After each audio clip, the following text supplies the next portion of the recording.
247 notifications a day from 5 to 10 social media applications. This is what teenagers have access to. But what if I told you that teenage girls' brains are specifically vulnerable to social media in ways that boys' brains aren't? As a psychiatrist who has worked with hundreds of adolescent teens, I've observed a disturbing pattern of research that you need to know about. My name is Dr. Ashwin Sood, board-certified child and adolescent psychiatrist and chief clinical officer of Center for Internet and Technology Addiction, or CITA. If you're raising a daughter in the digital age, what I'm about to share could be important information you'll need to hear. Stick around, as I have a free resource at the end of our work that can help your child get right back on track. Let's get to it. Let me introduce you to Sarah, a bright and sociable 15-year-old sophomore in high school whose relationship with social media began innocently enough. When the pandemic hit and in-person interaction suddenly vanished from her life, Sarah turned to social media as her lifeline to friends, which was totally developmentally normal. What started as a necessity for maintaining connections during isolation, however, has since evolved into something far more complex. Sarah's experience mirrors what we see across the country. Statistic number 1. According to a 2022 Pew Research Center study, an overwhelming 92% of teen girls are active on YouTube, with 73% using TikTok, 69% on Instagram, and 64% maintaining Snapchat accounts. These aren't just passing statistics. They represent millions of young women like Sarah whose daily lives are increasingly intertwined with these platforms. In the beginning, Sarah would check in occasionally, primarily to message friends or watch videos related to her interests. But gradually, her casual usage expanded. She was initially first on Instagram to keep up with her friends, then TikTok because everyone was talking about it, YouTube for longer content, and then finally Snapchat to maintain her social connections. What's particularly concerning is how this progression aligns with the broader gender differences in social media engagement. Teen girls report struggling with their social media habits at a significantly higher rate than boys. Statistic number 2. About 41% of girls acknowledge spending excessive times on these platforms compared to the 31% of boys. Even more telling, 58% of girls find the prospect of giving up social media difficult or impossible, versus 49% of boys. The gender disparity signals that young women, like Sarah, face unique challenges in maintaining healthy boundaries with these technologies. Within 6 months, Sarah's phone became the first thing she reached for in the morning, and the last thing she checked before sleep. Family members noticed her growing anxiety when separated from her device. During dinner, she would glance nervously towards her phone when it was charging, and on family hikes, when there was no reception, she became visibly agitated and withdrawn. Parents who have daughters like Sarah often struggle to identify when normal teenage behavior crosses into problematic territory. When nearly every teen is constantly on their phone, how do you recognize when your child's usage becomes unhealthy? The universal nature of these behaviors creates a perfect camouflage for developing problems, leaving many parents comparing their child's habits to peers rather than evaluating them against standards of psychological well-being. Sarah's emotional state began shifting in subtle ways that her parents initially attributed to typical teenage mood swings. What they didn't realize was that her emotional landscape was increasingly dictated by validation cycles of social media. A well-received post would boost her confidence temporarily, while a photo that received fewer likes than expected could trigger hours of self-criticism and anxiety. These mood fluctuations intensified as her emotional investment in online feedback deepened. The reality became unavoidable when Sarah's parents checked her screen time report during routine phone updates. The numbers were startling. She was spending over 4 hours daily exclusively on social media apps, not including time spent streaming videos or playing online games. This substantial time investment meant that nearly a quarter of her waking hours were devoted to scrolling, posting, and responding to content.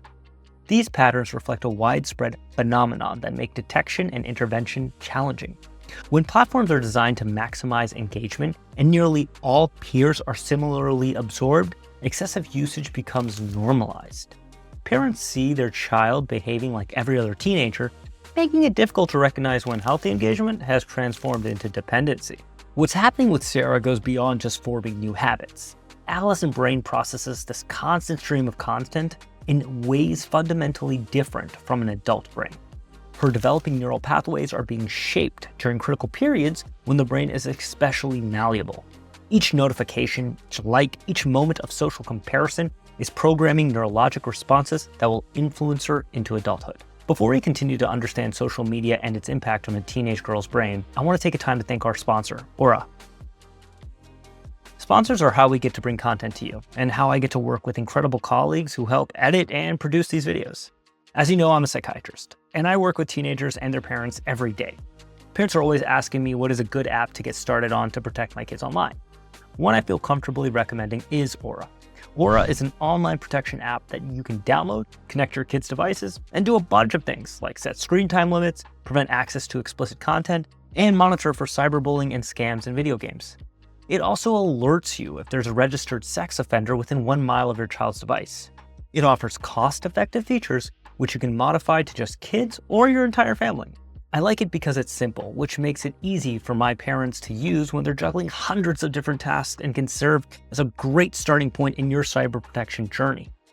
Parents can also use it to monitor their own private information and get alerts when their information is found on the dark web. Check out the affiliate link below in the description, or visit aura.com/SitaBalance, where you can get a free 14-day trial to see if it's right for you and your loved ones. All right, let's get back to the biology of social media and how it's impacting our teens. While adults might wonder why Sarah doesn't simply put down the phone, her brain is literally being rewired by these platforms in ways that trigger the same reward pathways as addictive substances. The neurologic vulnerability isn't just theoretical. It's precisely why the US Surgeon General issued a specific advisory about social media's impact on adolescent girls.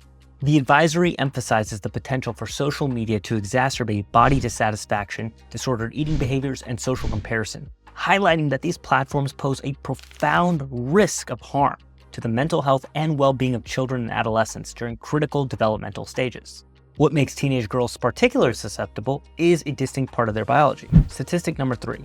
The emotional processing centers, including the amygdala and the limbic area in the adolescent female brain, typically develops a little bit faster than the prefrontal cortex, the area responsible for critical thinking, impulse control, and long-term decision-making. This developmental gap creates a perfect storm when combined with algorithm-driven content that's specifically engineered to capture and maintain attention. As Sarah continued her daily scrolling, her feed gradually transformed. What began as casual entertainment shifted towards content featuring perfectly posed influencers, impossibly toned bodies, and meticulously curated lifestyles. The algorithms noticed her lingering on certain images, interpreting this attention as interest, and subsequently delivered more of the same content. Soon, Sarah began saving what she called inspiration posts, before and after transformation photos, restrictive diet plans, and intense workout routines created by fitness influencers twice her age with entirely different body types. These weren't random occurrences. Statistic number 4. The platform Sarah used employs sophisticated algorithms designed to maximize engagement by serving content that triggers emotional responses. For adolescent girls, this often means an increasing stream of appearance-focused material. As the UNESCO report warns, algorithm-driven, image-based content can expose girls to material ranging from sexual content to videos that glorify unhealthy behaviors or unrealistic body standards, which has particularly detrimental effects on girls' self-esteem and body image. The consequence of this constant exposure manifested in Sarah's daily life. Her sleep quality deteriorated as she stayed up scrolling through just one more video that inevitably led to another hour lost of sleep. Research consistently shows a link between increased social media use and various mental health issues in girls, including poor sleep, online harassment, low self-esteem, and negative body image, all of which are associated with depressive symptoms. And statistic number 5, what's particularly concerning is that studies have found this connection between social media and mental health problems in teenage girls to be stronger than the link between mental health concerns and several serious risk factors, including binge drinking, sexual assault, early sexual activity, and being suspended from school. The digital influence had become more powerful than many real-world challenges. Now, Sarah's academic performance began to suffer as her attention span fractured.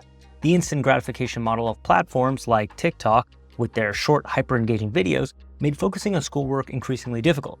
As noted in the research, this design may affect attention spans and learning habits, making sustained concentration on educational and extracurricular activities much more challenging. Beyond academics, Sarah gradually withdrew from activities. Volleyball practice, which she had loved since 7th grade, became something she attended with diminishing enthusiasm. Teen dinners felt uncomfortable as she compared her food choices to the clean eating influencers she followed. Her parents noticed her declining multiple invitations to social gatherings, preferring instead to interact through her device. Most concerning was a subtle shift in how Sarah viewed herself. She began seeing her body not as something that she could accomplish things like spiking a volleyball or hiking with friends, but as an object to be evaluated, photographed, filtered, and ultimately judged by others. This self-objectification process, triggered by the constant comparison on social media platforms, is particularly damaging during adolescence when identity formation is crucial. The most insidious aspect of the cycle is a self-perpetuating nature. As Sarah felt worse about herself, she turned more frequently to social media for distraction or validation, which further exposed her to content that deepened her insecurities. The algorithms interpret her increased engagement as success, serving more and more of the same content, strengthening this cycle. Being a parent is hard, but we're here to help you out. Below, you can click a link to our website, virtualaddiction.com, a free resource where you can find out if you or a loved one is struggling with social media addiction or any other type of tech addiction. We can then point you to the right resources and products that you can check out to see if they're right for your family. So good luck out there, don't lose hope, and make sure you maintain that digital balance.